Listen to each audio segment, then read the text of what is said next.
And so I said, we need good people involved. So that forced me to run, didn't force me, I decided to. I stood up and ran in what was at the time the 16th Congressional District. I do live in Madera, my business is in Clovis, I live right on the border of Madera, Fresno. I call it the nexus of the universe because they really carved up this Central Valley when they redistricted the state of California, which is so unfortunate because it's such an important part of the state. It's already not being represented in Sacramento. They're being overwhelmed by the coast, LA, San Francisco, and then they carved up, Fresno's the 5th biggest city in the state, and they split it with 4 different congressional districts, which is insane. And my house is actually, I can go a mile either in 3 different directions, I'll be in 3 different congressional districts. But I ran in the 13th Congressional District the last time as a virtual nobody. I'll be honest about that. I was just a guy who said, at the time it was the 16th, Jim Costa was the incumbent. I'm sure you guys have all heard that name before. I looked at Jim's career and I said, this is the kind of guy that's got everything wrong with politics. And I said, I didn't believe, it was a blue district on paper, it was a D plus 20. And I said, I don't believe it's really that blue. Because I said, I see these people and I talk to these people, and there's a lot of untapped people that would vote Republican if we go out and we reach these people. So I decided to run, spent about a year and a half, grinding, right from the get-go. People said, well, you're not born here, you can't win, you shouldn't be running. You're a nobody, you'll never get anywhere, you'll never make it to the primary. We ended up being endorsed by over 100, I was blessed enough to be endorsed by over 150 different people, groups, and that is something that I feel like I've earned, and I'll always be proud of that. And when they redistricted, Jim cut and ran to an even bluer district, and it became an open seat, CA 13. I had been running in for most of 2 years. I said, I'm going to run there. And we put up a good fight.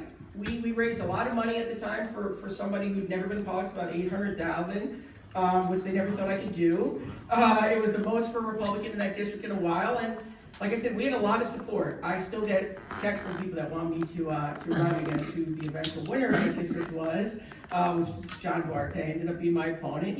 We had a lot of work. I shared a lot of intel and stuff with the Republican Party, and it just didn't go my way. Kevin decided that he really didn't care what the opinion of the local communities were and who they were endorsing, and he threw his guy in there. And, I got kicked in the teeth. It was hard. I spent probably days worth of hours at events, knocking on doors in that district that no Republican had ever gone to, because I really, truly believe in bringing people into the Republican Party. And I am a Trump America First Republican because I believe there's nothing extreme about it. It's actually a much more big tech platform. It brings people into the Republican Party that never voted Republican before. That's what makes President Trump so special. That is why even today, when you see polls come out, President Trump is outrunning Republicans, generic Republicans, and even incumbent Republicans, because he's giving them a message. He's giving people something to vote for that they've never seen before. And quite frankly, a lot of our leaders, for stubbornness and where they're getting their money, they don't want to embrace that. They want to fight it. And I said, this is crazy. I told them, I had to beg those people. I said, this is not a blue district. We have Republican votes. So I shared with them all my data, and I got kicked in the pants, and I said, do I really want to do this again? Because I'm not going to lie, it was a deflating feeling, because I feel that I am a good person. And I sat there at those meetings where they said, we want good people to run. And I said, well, I did that, and you guys kicked me in the face. And, Kevin wouldn't even give me 5-minute meeting. We gave them all our data. We met with the MSC, and I couldn't get 5 minutes. Shannon Groven even endorsed me and advocated on me, and I couldn't get him to sit with me. And I felt we were doing something really special. And we did, because I still have people in that district that talk to me. So why did I choose to run not in the 13th district again? Because I did give a lot of thought to challenging John, because I quite frankly think John has been one of the worst freshman members of Congress there is. There's not much difference between him and Adam Gregg, who was his Democratic opponent, which I said at the time.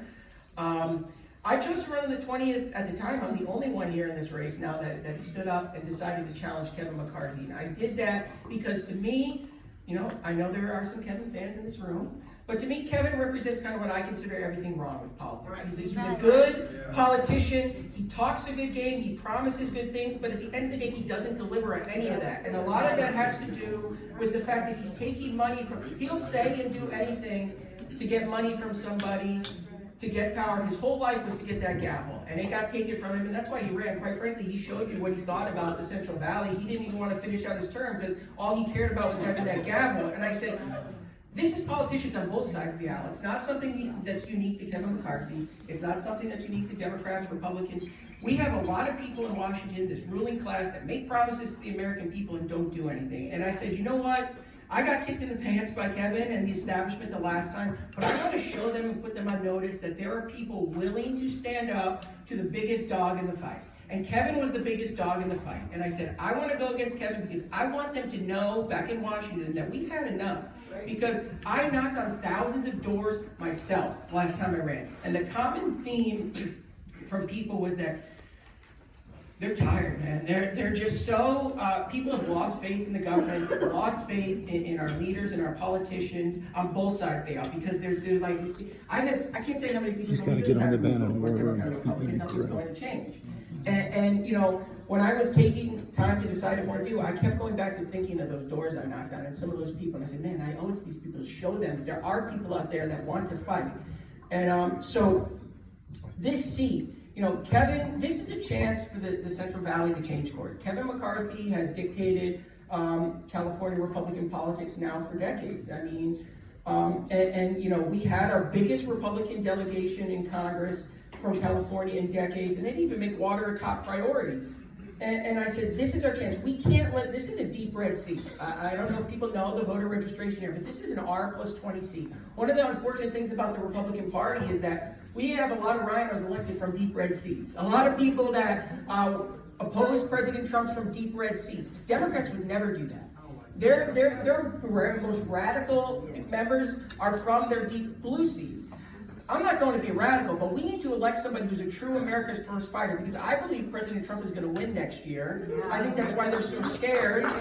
And if you recall, when President Trump won in 2016, we had control of the House and the Senate, and it wasn't Democrats who stopped President Trump from doing things. It was the Republican Party. It's because they don't have the courage to follow through on the things that are going to happen to them, because they're scared that somebody's going to write a mean news article about them, that, you know, somebody on CNN is going to make fun of them or talk bad about them, and you know, that's unacceptable. And quite frankly, a lot of them are taking money from both sides of the aisle. And one of the things I learned drive to Phoenix, Arizona, is go to America. There's a lot of money being made on the status quo. Okay, Congress thrives on the status quo. They don't want to solve issues because they want to campaign off them. They want to take your money, so they want to keep making money off of it. And I'm going to give you a brief story of something I learned. You know, Johnny Teixeira, I don't know if anyone knows that name, but he ran against Jim Costa, it was 2018, or 2016. Grassroots guy, dairyman, worked his butt off, got no support from any of the elected Republicans, ended up beating Jim Costa on election night by about 3,000 votes. He went to DC, he got sworn in, he was voting on the floor. And at the time, Paul Ryan was the speaker, and Kevin was, I believe Kevin was at the time, he was either the minority leader or he was the whip.